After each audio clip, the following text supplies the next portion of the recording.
আসসালামু আলাইকুম। নারায়ণগঞ্জ ফতুল্লা থানা শ্রীঘাটলার ওই পাশ বুড়িগঙ্গা নদীর পাড়ে তারা তিন বন্ধু মিলে চাইছিল যে গোসল টোসল করার জন্য নদীর পাড়ে সময়টা হয়তো ভালো কাটবে। সেজন্য এমন একটি বিপদ চলে আসবে তারা কখনোই ভাবা ছিল না এমনটা হবে। তারা তিনজন গেছিল গোসল করার জন্য, এই মুহূর্তে তারা দুর্ঘটনার শিকার হলো। আসলে খুবই দুঃখ লাগলো কথাটা শুনে। তারা পানিতে নামছিল, তারা ভাবতো না যে এমনটা হবে।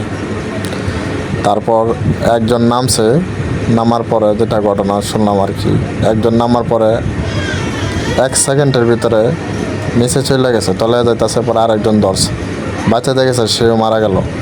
আরেকজন দেখে লাইছে, দেখে লওয়ার জন্য সে অনেক হেল্প চাইছে মানুষের কাছে, তবে এখানে মানুষ ছিল না। সময়টা ছিল বৃষ্টির সময়, দুপুরে একটা বাজে, তখন গেছিলো নদীর পাড়ে গোসল করার জন্য। এই ঘটনার শিকার হলো। সেজন্য তার গার্জিয়ানরা ফায়ার সার্ভিসটা খবর দিল, ফায়ার সার্ভিস অ্যান্ড সিভিল ওদেরকে খবর দিল। আর আয়সা ডুবুরি আয়সা খুঁজতেছে, পাইতেছে না। একজন পাইছে, তা আবার উপরে তুলছে একবার, মানে অবস্থা খুবই খারাপ, বাঁচার মতো না। হাসপাতালে নিতে চাইছিল, রাস্তায় মারা গেল। খুবই দুঃখজনক। এখন অনেক খোঁজাখুঁজি করতেছে, খুঁজে পাইতেছে না লাশটাকে। আসলে কি বলবো, অনেক কষ্ট লাগলো সে না, এমন মৃত্যু যেন আল্লাহ তাআলা কাউকে না দেয়। ছেলেটার বয়স তেমন ছিল না, 17 বছর ছিল। সেই মুহূর্তে এমন একটি দুর্ঘটনার শিকার হলো।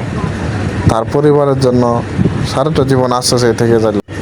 সে পরিবারের জন্য সারাটা জীবন আশ্বাসে থেকে গেল, পানিতে ডুবে মারা গেছে। আসলে খুব খারাপ লাগলো ঘটনাটা শুনে।